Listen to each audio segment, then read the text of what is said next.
喂，郭生，啱啱發覺就寄咗部咁嘅嘢嚟，又細部，唔知有咩料到，不如你拆開睇睇啊！係啊，而家因為潮流興掃播啊嘛，你唔好睇佢咁細部，佢都係一個好全功能嘅掃播嚟嘅。裏邊有啲咩？有咩裏邊秘密喺度？打開睇下。喂，郭生，打開睇睇入邊有咩嘢啦？好啊，咁我哋事不宜遲，即刻睇一睇。佢呢個包裝就分兩層設計嘅，上半層就係主機，配件就喺下邊呢個半層。打開睇睇先啦。OK，好啦。咦？呢盒個盒仔嚟嘅啫喎。呢個就係佢嘅主機嚟㗎啦。哦，主機。係啊， OK。雖然唔係好大部，佢就有一個取電一個輸出嘅設計嘅。係。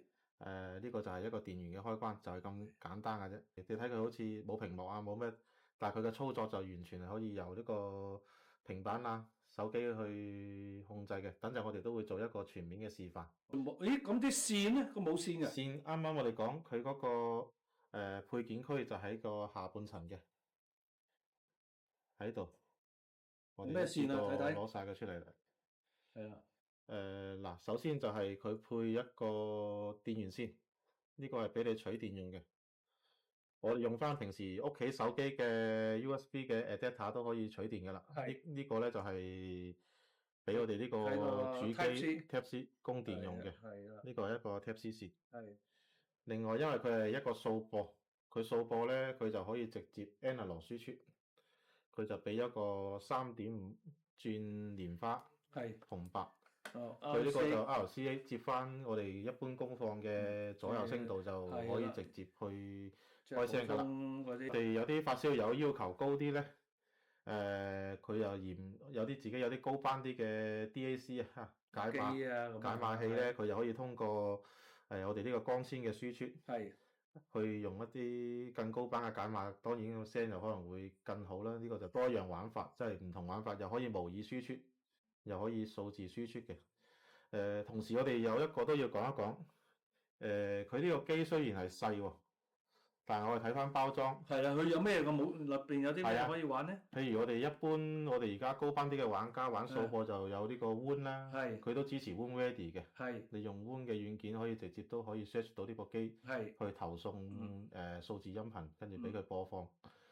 包括我哋而家潮流啲嘅 Tidal Connect 啦，Spotify 啦。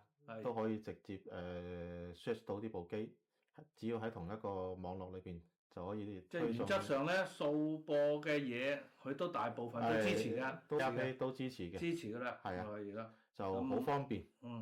俾一啲話即係擔心唔係咁易上手嘅用戶啊，佢呢個都好方便嘅啫，直接就可以推送到音樂去播，接入音響系統裏邊聽一聽效果。好，我哋而家睇到咧，呢個主機其實佢就好細部嘅，大概一隻手掌咁上下啫。到底佢有啲咩巧妙呢？我哋而家就教大家點樣去玩呢個機。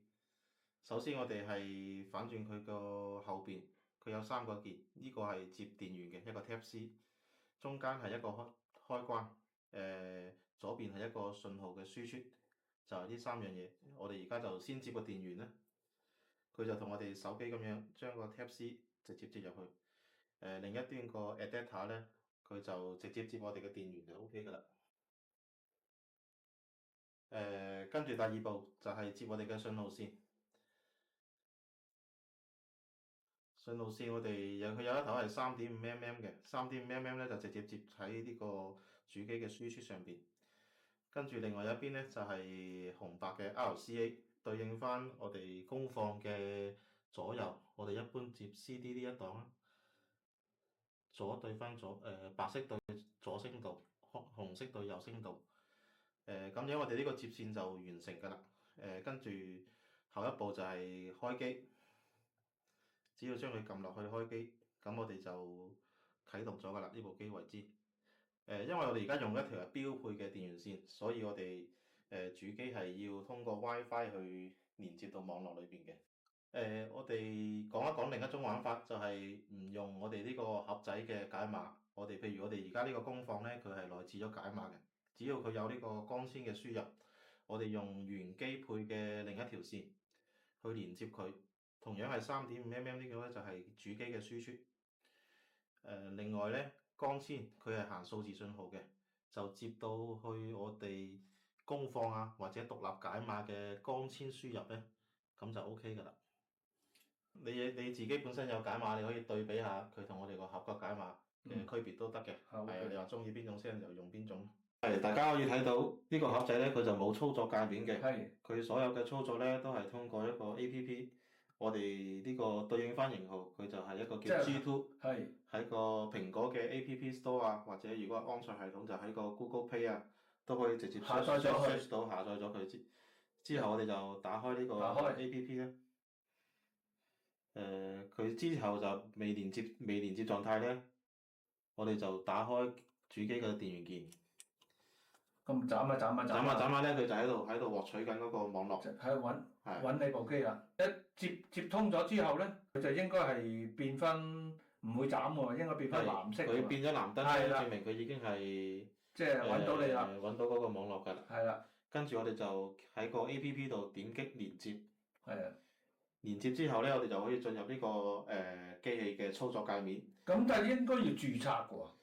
哦，係，因為我哋呢部機註冊過，所以佢冇顯示嗰個註冊界面出嚟。因為佢呢個都係有一個廠家設定嘅function喺度嘅。咁裏邊好似而家都為咗配合咗我哋香港啊國內市場，已經有咗中文㗎咯喎。係。就除咗英文啊、法文啊，仲有中文添。係冇錯，佢直接係有中文嘅操作界面。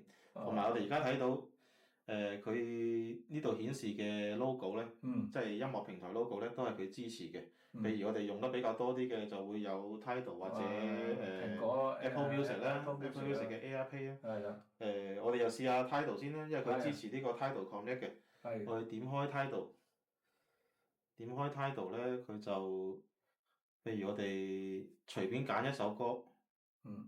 佢個聲係喺機器度出嚟嘅。係啊。因為佢而家我哋選咗係 iPad 嘅 device，我哋可以喺佢每個 APP 都有呢個 logo 㗎啦，投放嘅 logo。喺右手邊嘅右上角，我哋點擊佢之後咧，嗱就揾到呢個。大家喺同一網絡咧就會見到我哋呢個數個嘅主機係 G2，我哋選擇佢。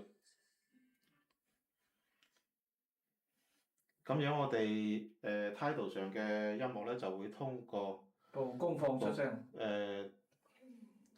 就會通過呢個數播，俾模擬信號我哋嘅功放去出聲㗎啦。係。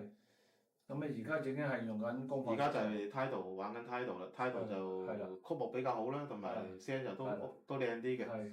另外我哋同埋好多朋友都要用到蘋果。係。佢呢個都支持 AirPlay 嘅。AirPlay 咧相對會更加之好用。係。譬如我哋停翻個 Tidal 先，暫停。我哋想播 Apple Music 嘅時候咧，因為佢支持 AirPlay，我哋就直接喺打開呢個 Apple 嘅控制界面，我哋會見到一個投放嘅 logo 嘅，呢度呢個。因為佢支持 AirPlay，所以我哋就會見到 G2 呢部機。係。我哋就點擊 G2。點擊 G2，而家就我哋就可以打開 Apple Music 㗎啦。